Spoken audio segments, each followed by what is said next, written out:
ವಿಜಯ್ ಅವರು ಸಿನಿಮಾ ಮಾಡಿದ್ ಸಾಕಪ್ಪ ಅಂತ ಹೇಳ್ಬಿಟ್ಟು ಪಾಲಿಟಿಕ್ಸ್ಗೆ ಎಂಟ್ರಿ ಆಗಿದ್ದಾರೆ. ನಮ್ಮ ಸಲಗ ಅವ್ರು ಏನಾದ್ರು ಎಂಟ್ರಿ ಆಗೋ ಇಲ್ಲಮ್ಮ, ಇಲ್ಲ, ನಾನು ಯಾವತ್ತೂ ಅನ್ಕೊಂಡಿಲ್ಲ.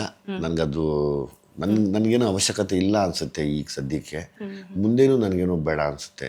ನಾವೆಲ್ಲ ನಮ್ಮ ಜೀವನನ ತುಂಬ ನೊಂದು ಬೆಂದು ಸಿನಿಮಾ ಅಂತ ಭದ್ರವಾಗಿ ಕಾಲಿಡ್ಕೊಂಡ್ಬಿಟ್ವಿ. ಅದು ನಮಗೆ ಕೈ ಎತ್ಕೊಂಡು ಅಭಿಮಾನಿಗಳ ಮೂಲಕ ನಮ್ಮನ್ನು ಸಾಕ್ತಾ ಇದೆ, ನಮ್ಗೆ ಊಟ ಕೊಡ್ತಾ ಇದೆ, ನಮ್ಮನ್ನು ಚೆನ್ನಾಗಿ ಇಟ್ಕೊಂಡಿದೆ. ಈ ರಾಜಕೀಯದ ವಿಷಯ ಏನು ಅಂದರೆ ಯಾರಿಗೂ ಸಮಾಧಾನ ಇಲ್ಲ ರಾಜಕೀಯದ ಮೇಲೆ. ಅಸಮಾಧಾನಗಳೇ ಜಾಸ್ತಿ. ಹೌದು, ಯಾಕೆ ಬೇಕು ಬೇಡಪ್ಪ ಅನ್ಸುತ್ತೆ. ಈಗ ನೋಡಿ, ನಾನು ಹೇಳಿದ್ನಲ್ಲ, ಈಗ ಸರ್ಕಾರ ಯಾವುದೇ ಬರಲಿ ನನಗೆ ಕೋಪ ಇದೆ. ನನ್ನಂತೆ ಯಾರೋ ಕಷ್ಟಪಡ್ದಂಥ ಯಾರೋ ಇನ್ನೊಂದು ಜೀವಗಳು ಪಾಪ ಇನ್ನು ಅದು ಅತೀ ಕಷ್ಟದಲ್ಲಿದ್ದಾರೆ, ಅವ್ರಿಗೇನೋ ಹೆಲ್ಪ್ ಮಾಡಿ ಅಂತ ಕೇಳ್ಕೊತೀನಿ ನಾನು. ಓಕೆ, ಹಂಗಿದ್ರೆ ಪಾಲಿಟಿಕ್ಸ್ ಬಗ್ಗೆ ಆಲೋಚನೆ ಕೂಡ ಇಲ್ಲ. ಇಲ್ಲ ಇಲ್ಲ ಇಲ್ಲ ಇಲ್ಲ ಇಲ್ಲ ಇಲ್ಲ ವಿಜಯ್ ಸೇತುಪತಿ ಸರ್ ಡಿಕ್ಲೇರ್ ಮಾಡಿದಾರಾ? Vijay Sethupathi sir ಹೇಳಿದಾರಾ?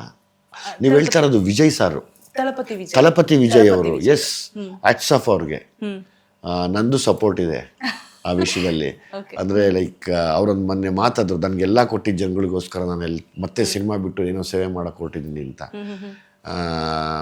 Great, really great ಅವರು. ನಾನು ಕೇಳ್ಕೊತೀನಿ ದೇವರಲ್ಲಿ ಗೆಲ್ಲಿ ಅವರು. ಅವರೇನೋ ಒಂದು ರೆವಲ್ಯೂಷನ್ ತರ್ತಾರೆ ಅಂತ. ಇವಾಗ ಪವನ್ ಕಲ್ಯಾಣ್ ಸರ್ ಅವರು ಅಷ್ಟೇ ನೋಡಿ, ಅವರು ಬರೀ ಜನ ಅಂತ ಹೊಡೆದಾಡಿದ್ರು. ಅವ್ರದ್ದು ಸ್ಟ್ರಗಲ್ ಎಲ್ಲ ನೋಡ್ತಾ ಇದ್ದೆ ನಾನು. ಬಿಡ್ಲೇ ಇಲ್ಲ ಅವರು ಎಲ್ಲೋದ್ರು, ಅವ್ರ ಹಠ ಬಿಡ್ಲಿಲ್ಲ ಅವರು. ಆಮೇಲೆ ಬಂದಂಗೆ ನಿಂತ್ರಂಗೆ. ಎಸ್, ಸಮ್ಟೈಮ್ಸ್ ಅವ್ರಿಗೆಲ್ಲ ಯೋಗ ಬರ್ದಿದೆ, ಒಳ್ಳೇದಾಗ್ಲಿ ಅಲ್ವಾ? ಖುಷಿ, ನಮ್ಗೆ ತುಂಬಾ ಖುಷಿ. ನೋಡಿ ಅಷ್ಟೇ ಖುಷಿ ಪಡ್ತಾರೆ ವಿಜಯ್ ಸರ್ ಅವರು. ಹೌದೌದು. ಇಲ್ಲ ನಂಗೆ ಸಿನಿಮಾಲಿ ಏನೇನೋ ಮಾಡಬೇಕು ಅಂತ ಆಸೆ. ಹೌದೌದು, ನಾನು ಯಾವಾಗ್ಲೂ